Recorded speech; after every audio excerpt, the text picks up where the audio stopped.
Welcome to the Irresistible You podcast.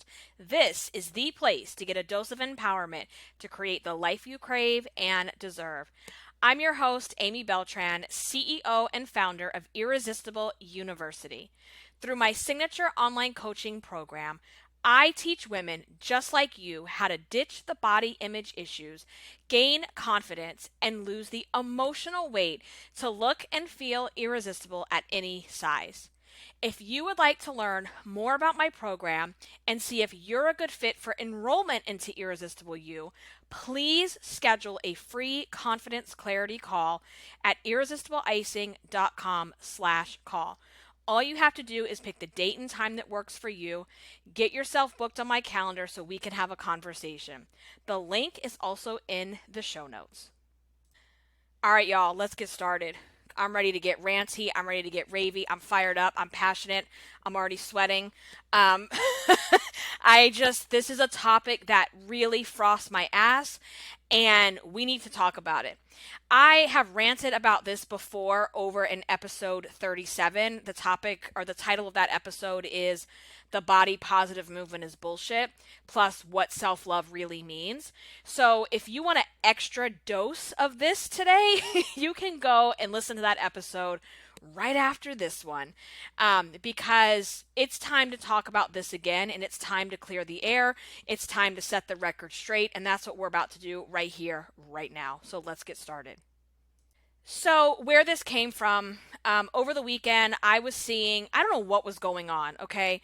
But over the weekend, I started to see a ton of posts in some of the groups that I follow, some of the Instagram accounts that I'm connected to and such. And I was just getting so angry and so just fired up because there's a lot of missed messages out there by these so-called gurus, even these people that are claiming to be mental health experts with little letters after their name, that are putting messages out there to their audiences that, quite frankly, are downright irresponsible, and they're just stupid. The messages that they're saying are just downright stupid. And I give no Fs. I give no apologies for how I feel, how I believe, because I know that these people are full of shit. And I want to talk about it because what pisses me off about it is that here's the deal. For so many of you that listen to my podcast, you are someone who is trapped on the yo-yo diet body hate shame cycle. You have spent a majority of your life trying to lose weight, and not just because you want to lose weight, but chasing the fact that you think there's some magic door that's going to open when you finally lose the weight and your life will begin, but yet you've been doing this your entire life.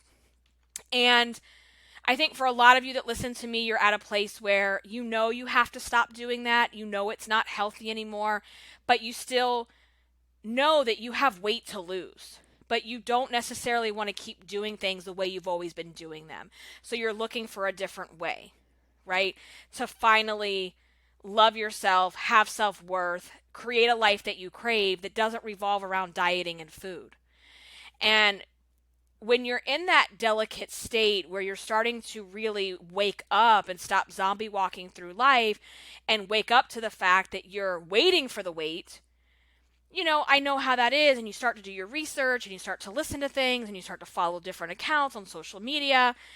And I think it can be really confusing, really overwhelming, and it just creates a lot of frustration and confusion when you're seeing some of these dangerous ideas that are being promoted out there. And so, you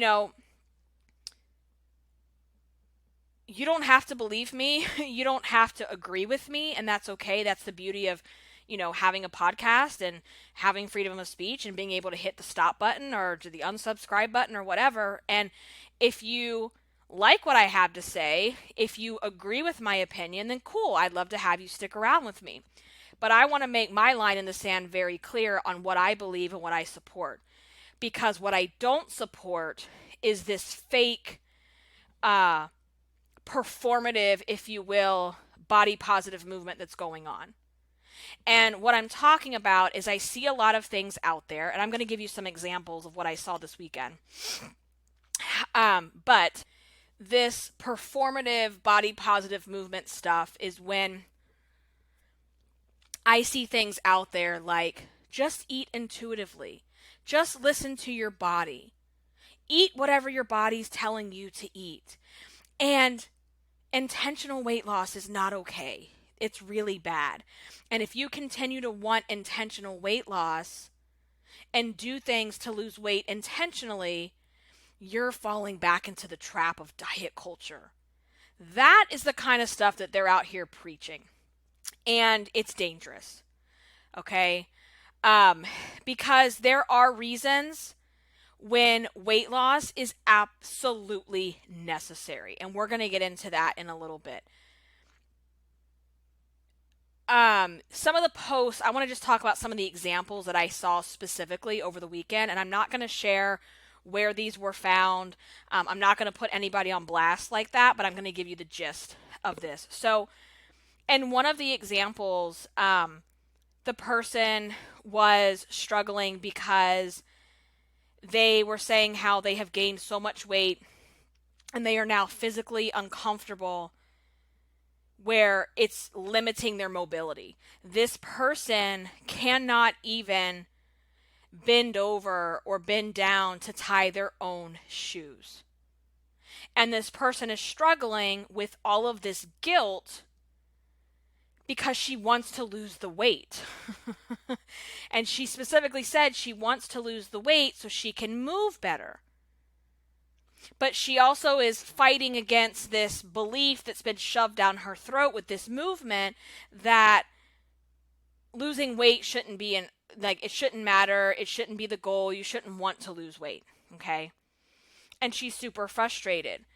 And what really pissed me off, I mean, she even says that she can't even wash certain parts of her body in the shower. Hello. That is a problem, guys. Like, I'm just jumping it. That's a problem, okay? What was pissing me off the most is the people in the comments are continuing to fuel this performative body positivity bullshit. No, you should just find other ways to tie your shoes. You should find other things to focus on. You should try to sit differently. You shouldn't have to lose weight in order to tie your shoes. Yeah, sometimes we are so overweight that we physically can't do simple tasks. And that is a problem. And we're going to talk about that. So that was just, I'm like sweating. Okay, that's one example. Okay. One of the other examples was from someone who had said they had lost like 80 to 100 pounds or something like that. And they had gained back almost all of it. Their doctor was really concerned because they are, dangerously overweight at this point. They are starting to show signs of, being pre-diabetic and hypertension and, all those diseases that kind of coincide with obesity. And the same thing was happening with this person as they were just, oh, that's a bad doctor. It's not about weight. You can be healthy at that whole health at every size bullshit movement that goes on too. And on and on and on and on. And they're just coddling these people and telling them, it's okay. You don't need to lose weight. That should not be what you need to do. Just focus on intuitive eating. Just focus on loving yourself, just accept where you are. Just accept it. Just accept this is your body and you can never go back to your old body. Okay. I have to take a breath. Okay. The other example, I'm like, where's all this weekend was just like on fire with this stuff. So another thing that I saw was this woman who was complaining, and she was quite upset, and she claims to be a body image coach, and she was quite upset that she ordered an office chair. She made sure that when she purchased it, it was a chair that could hold her weight. She's very, very overweight. That chair was designed for a high weight limit. And she was just mind blown, shocked that when the chair came in, she couldn't fit in the chair because she didn't expect that the chair should have also been wide. So the chair was not wide enough for her body. And so, yes, my God, like that's humiliating. That feels awful. That feels just like it takes, you feel like you have no dignity with all, like not being able to tie your shoes, not being able to reach, parts of your body that really need to be washed, not being able to fit in a chair. Like, how, like, I just can't think of ways that feel more like dehumanizing than that. It just takes all your dignity away. So my heart breaks and it goes out to these people. And I'm not sharing these stories to take away from that. I want to get to the point where I'm angry is the way these people, these so-called experts, these so-called gurus, what they're telling them to do. And so this woman, says that when people go on a diet to change their body, that tells her that their worst fear is to look like her. No, boo, that is not their worst fear. That is not the worst fear. If you can't fit into oversized chairs, if you can't do simple things like tie your shoes, wash your ass, use the bathroom, if you're physically unable to do those things because your weight has gotten so far out of control, that is a problem. And what I refuse to do is to sit around and coddle someone and tell them, oh, it's okay, just love yourself, just accept that this is the body that you have now. Just accept that there's nothing you can do about this. And if you want to try to lose the weight, oh, yeah, girl, like you're just falling for the diet culture trap. That is dangerous.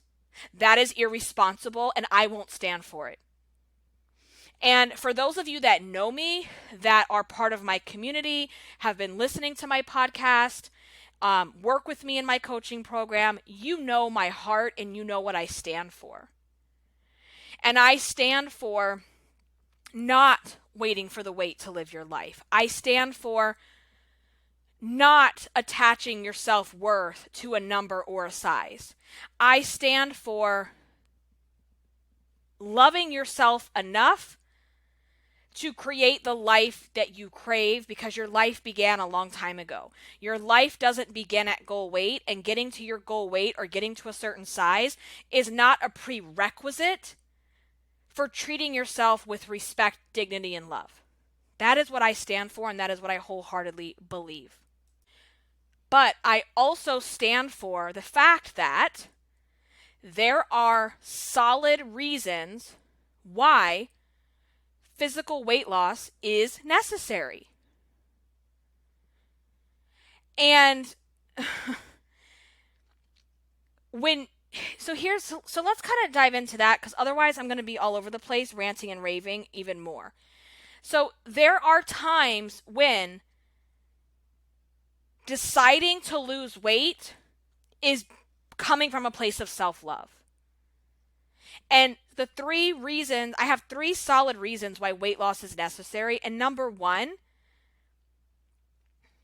it's only necessary when you're able to do it from a place of self-love and not from self-hate. And so if you can't bend over and wipe yourself or tie your shoes, then we've got a lot of work to do there. Not just on the physical weight loss, but you have to learn how to have enough respect and love for your body and for yourself to want better for yourself.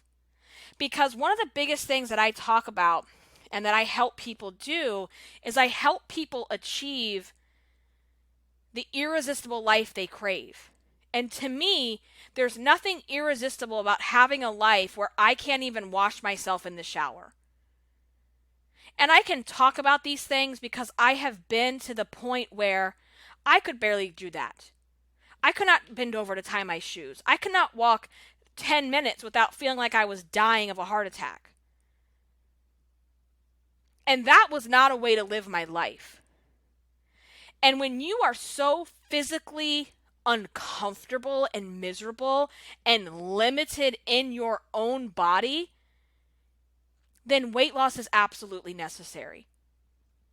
But I'm telling you, it has to come from a place of self-love and not a place of self-hate.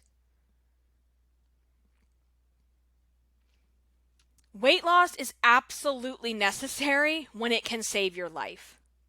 If you are being told you're pre-diabetic, you have hypertension, you have diseases that are directly correlated to your obesity, to your lifestyle, it's time to make changes.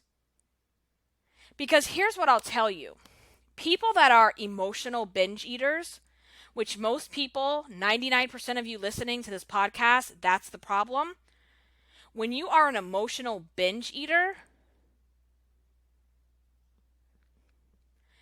there's some other things that are highly connected to that mentality, that mindset, and that is denial and entitlement. Denial and entitlement are so deeply embedded into the brain of an emotional eater. And to sit around and act like it's not a big deal to be able to tie your shoes, to sit around and act like I just should focus on intuitive eating when you're pre-diabetic, that is denial to like the umpteenth percent. Like that is just full on denial. And this entitlement, I cannot with this. And so, you cannot say to someone that has had a lifetime of emotional eating, binge eating, and quite frankly, food compulsion, you can't tell someone, well, you should just intuitively eat. That's like going 0 to 100. A person who is an emotional eater cannot go from emotional eating to intuitively eating without doing a ton of work in between. And part of the problem with emotional eaters, especially with women, is this extreme level of denial and entitlement. And what I mean by that is the entitlement is like, I want this food and I want it now because I deserve it because I had a bad day. I'm entitled to this food and I'm going to do whatever it takes to get that food. That's the entitlement. The denial is like acting like, oh, if people want to diet, if people want to lose weight, it's because they just don't want to look like me. No.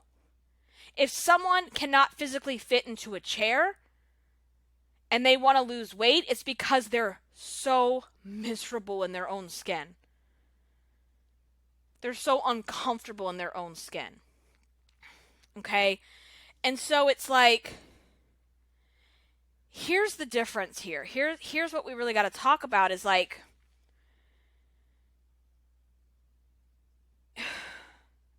the problem is that for so long, though, you're trying to lose weight because you hate yourself. Because you think if you lose the weight, everything will get better. And the thing is like, if your weight is impeding your ability to tie your shoes, it's impeding your ability to sit in a chair properly, then yeah, if you do lose the physical weight, there's a lot of things that are going to change and there's a lot of things that are going to improve for you physically.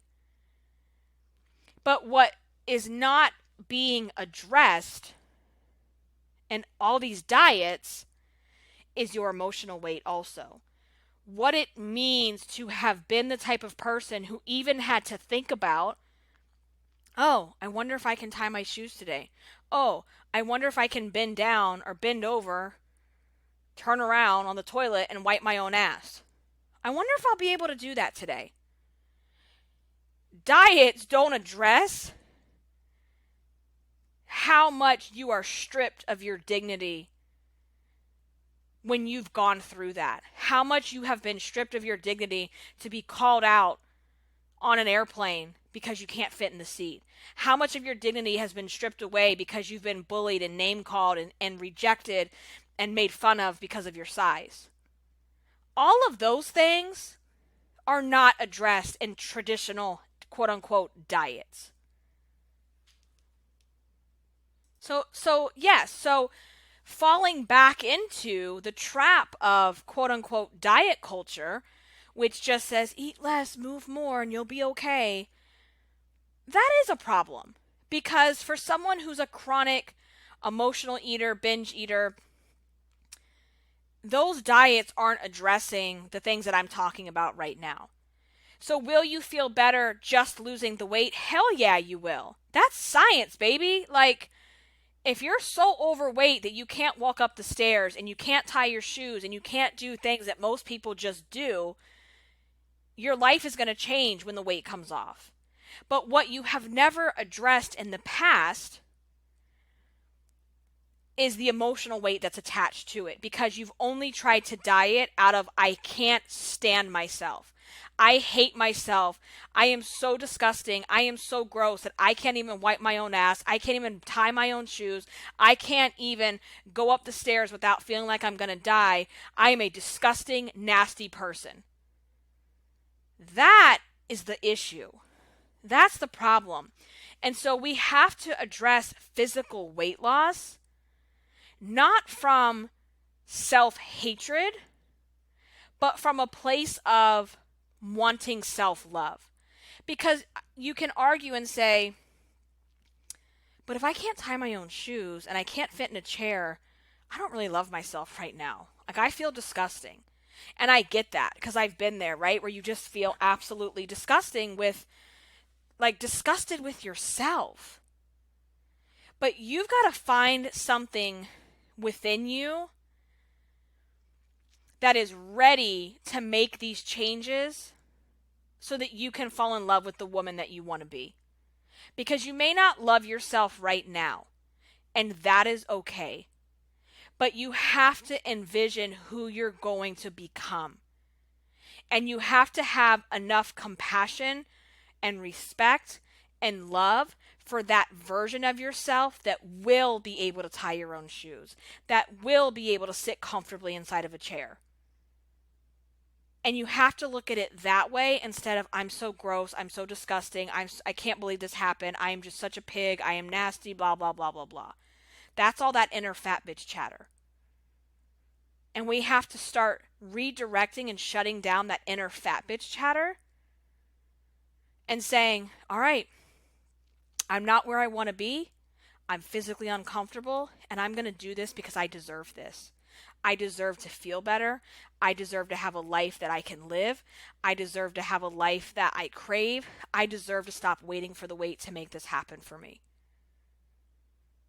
And so weight loss is absolutely necessary when you're doing it from a place of self-love and not self-hate. It's absolutely necessary when you're physically uncomfortable and limited in your own ability in your own skin. And telling someone, just accept that, is highly irresponsible. Nobody should be told that you should just sit there and accept this mediocre bullshit where you can't even tie your own shoes. That is not okay. No one should sit there and accept and be angry at a doctor because they're trying to help you because you're pre-diabetic and have hypertension. Because there is scientific evidence that you cannot dispute that losing the weight and changing your lifestyle, moving your body, changing the types of foods that you're eating will make you feel better and give you better results with your health. And I am sick and tired of people acting like that is not a thing. Weight is not everything, but let's stop acting like it's not part of the equation. That's that denial thing. I call it fat girl denial and fat girl entitlement, where we're going to just deny that things are as bad as they are. And let me tell you, I used to be the same way. When I was at my highest weight, when I was in my 20s, at the time I was working full time and I was going to college full time. And so I went to college classes at night. And I just remember, like, I could not even walk around my college campus without feeling like I was going to die. And I would just blame it on, I don't know, I'm tired, been a long day. I also recall these boots that I used to have. They were ankle boots. They were super cute. I love them. I bought them and they wouldn't zip up over my ankles. Literally, my ankles and my legs were so big, they would not zip over my ankles. And I wore them anyway. I bought them, you know, I wore them, I rocked them. And let me tell y'all, I was telling everybody, like, hey, girl, this is the new style. Everybody's doing this. You just wait. It's going to be everywhere. Yeah, because everyone wants to wear boots that are, like, fully not zipped. That is some denial shit right there. I also, like, I gained almost 100 pounds in less than a year. And all the clothes that I was wearing at the beginning of the year, they didn't fit me anymore. You know, this was like right out of high school. So like my size 9, size 11, little short shorts. No girl, they didn't fit. And all of a sudden, I'm telling myself how I love to wear stretchy work pants, you know, like the, like stretchy, work pants, like that you would wear to like slacks or whatever that were like stretchy. They had like a, what am I trying to say? There was no buttons. They're just stretchy. I would tell people or tell myself I love stretchy skirts, you know, all this. I just love to always be dressed up in, you know, skirts. No, it's because I was in such denial about how big I had gotten that I refused to, number one, step on a scale and face the music, and number two, try clothes on that would actually fit the size that I was, especially back then, because back in the like late 90s, early 2000s, we didn't have the type of options we have now for, you know, plus size, and, you know, the trendy clothes were only for the skinny people, like literally. And I refused to go to Lane Bryant or, you know, what, that was probably the only plus size store in existence, because regular stores did not carry sizes over a 14. And I was pushing like a 20, 22 at that point when I finally, you know, realized how much weight I had gained. That's what I'm talking about with this fat girl denial, is like, I am not willing to address the elephant in the room. I am not willing to admit how far gone I am.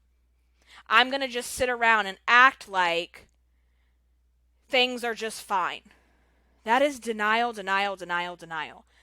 And I also, my physical health was in horrible shape. I was winded. Here I was, like, young. I didn't have a period for almost a year. And I would not go to the doctor. I would not go to the gynecologist because, number one, I got to get on the scale. And I had no idea at the time what I weighed because I didn't want to know. And number two, some stranger is going to have to see me in all my glory, butt naked, laying on a table. And I just could not face the music. Denial. And while that denial is happening, there's a sense of entitlement. I want to go out to eat to blah, blah, blah. I'm craving this, and I had a bad day, and I'm stressed out, and I deserve it. And I can remember, like, not even, because I was like young, not even having the money in my account to go out to eat, and I would put it on credit cards. That's entitlement. I would treat people like shit to get my fix, to get what I wanted. It's like, go pick me up this, go pick me up that. Just this disgusting sense of entitlement. And I sometimes watch that show, My 600-Pound Life, and I constantly see that entitlement of these people who can't even get out of their bed, and they've got people running around bringing them everything, and, you know, that's, you got the enabler. So there's a lot of things, there's so many layers to this stuff, you guys, and I just want to clear the air, because we cannot act like there are not times when losing weight is going to save our life. There are times when losing weight is literally going to save your life. And to continue to sit around and buy into these messages that we should just accept ourselves, yeah, like you should love yourself. You should work on acceptance. You should work on your body image. But do you also need to lose the physical weight too? And that's what I help people do is like, we need to work on this emotional weight that's underneath of it all. Because it's not just the fact that you've overate and you're eating more than you should, that's why you gained all the weight. That's not why. That's part of it. Another part of the reason you've gained all the weight is because there's some emotional weight that you're carrying that you refuse to address because you're in denial. And so we just have to start looking at losing weight from a place of self-love and not self-hatred, and accepting the fact that sometimes intentional weight loss is absolutely necessary. And to act as though intentional weight loss is falling into diet culture and falling back in the trap, that's irresponsible.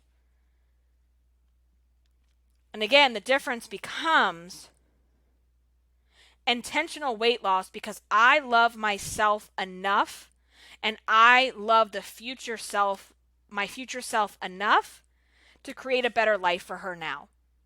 Versus, I hate myself. Look at you, you fat, nasty bitch. I can't believe you look like that. You're so gross. You're so this. You're so that. You're so that. That's self-hatred. And that's falling into diet culture. I just need to get the weight off. I just need to do this. I just need to find that quick fix.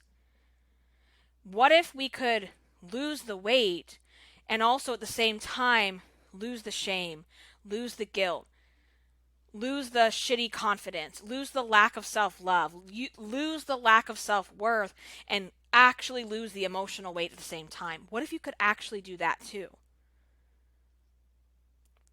Then you break the cycle.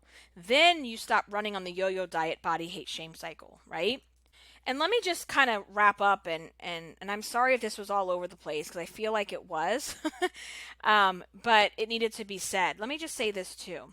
So, losing weight should not be about a number or a certain size. Like, you can have a goal that's cool to be like, I want to be this weight range or whatever.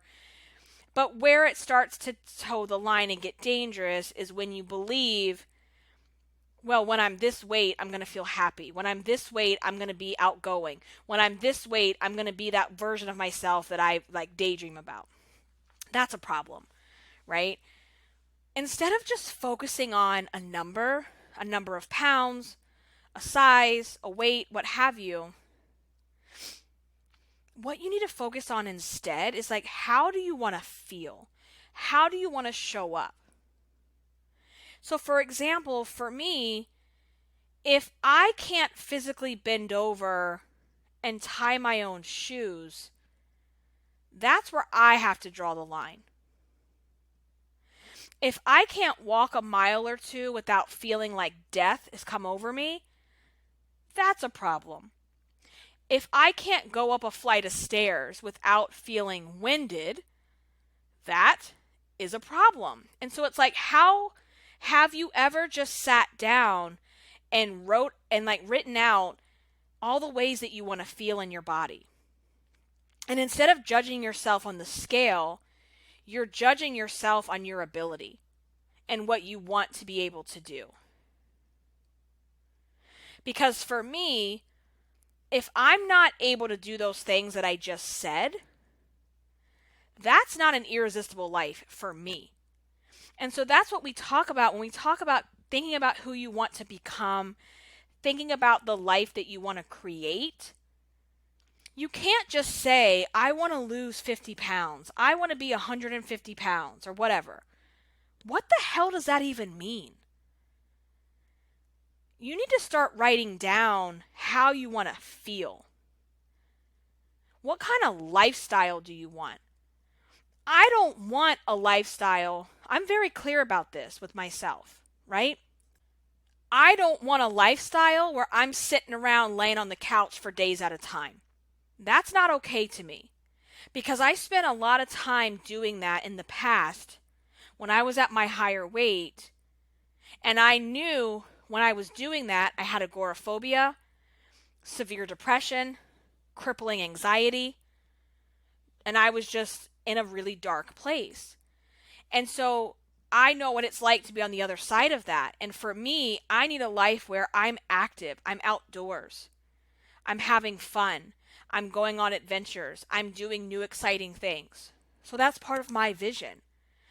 And if, I'm at such a high weight that number one, I mentally don't want to leave the house because we have to also think about the fact that being overweight is not just a physical problem.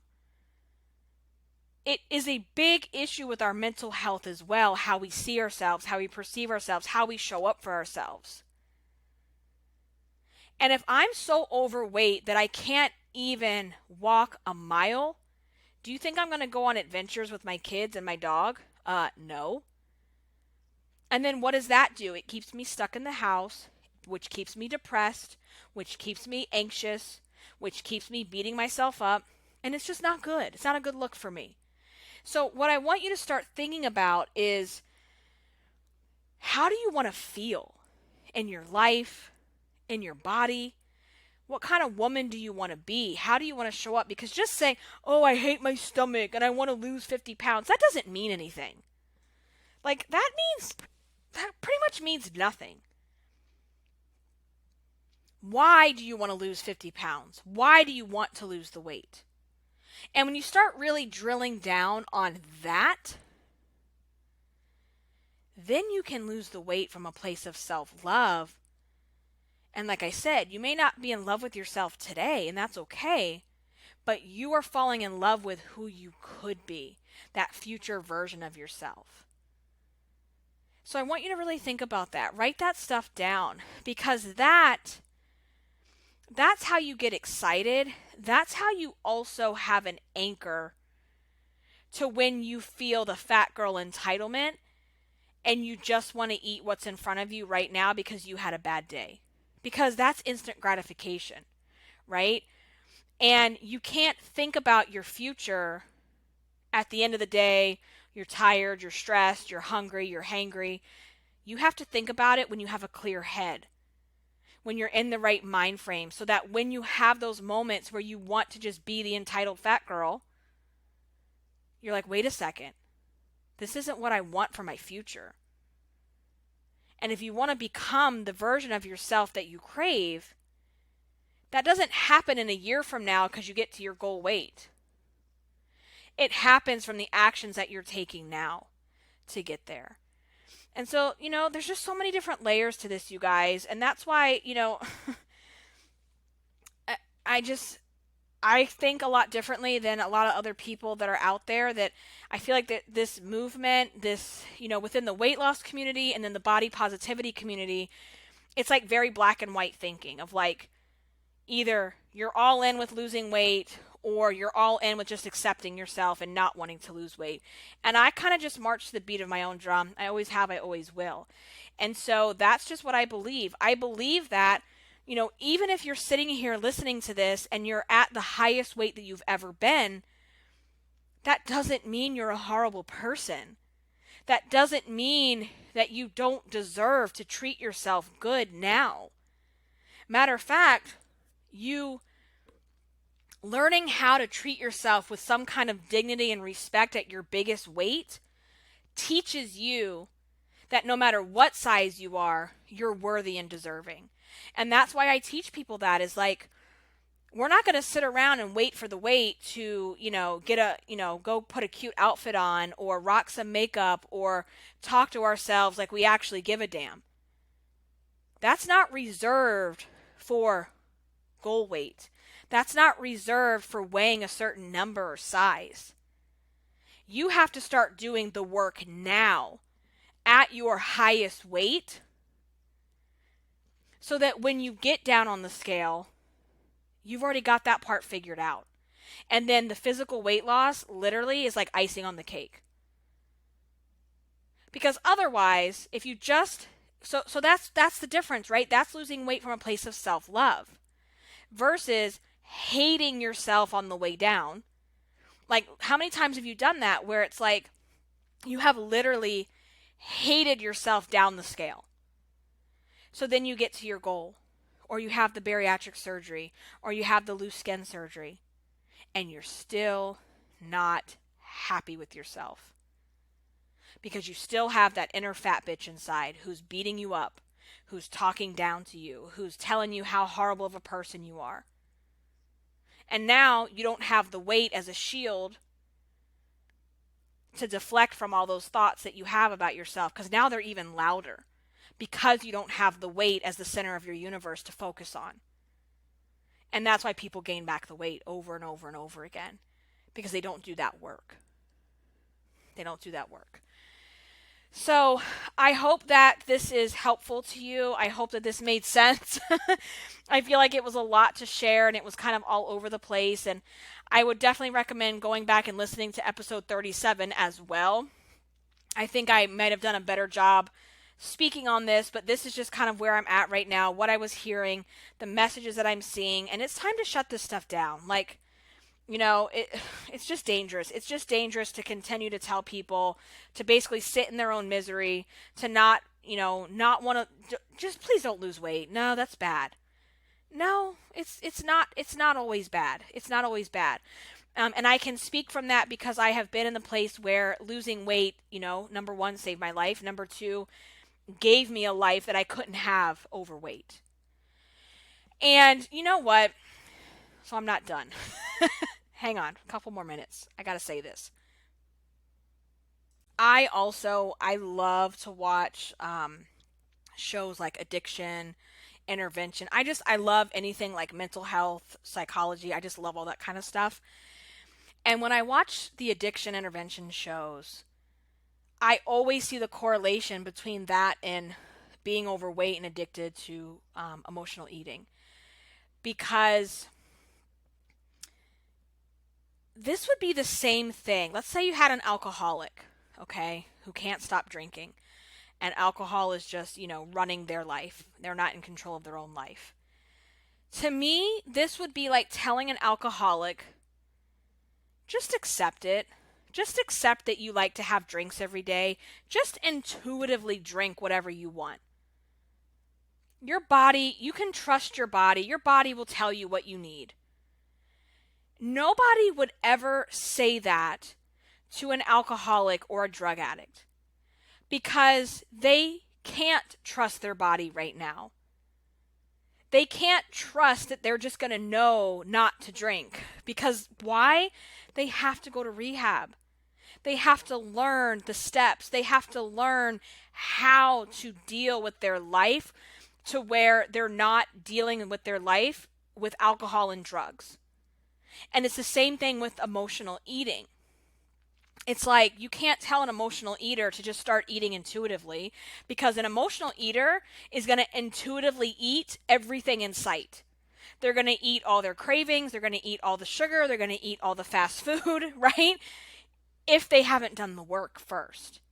And when I say the work, I'm specifically talking about how to lose that emotional weight. How to do that stuff in between that dieting doesn't teach you.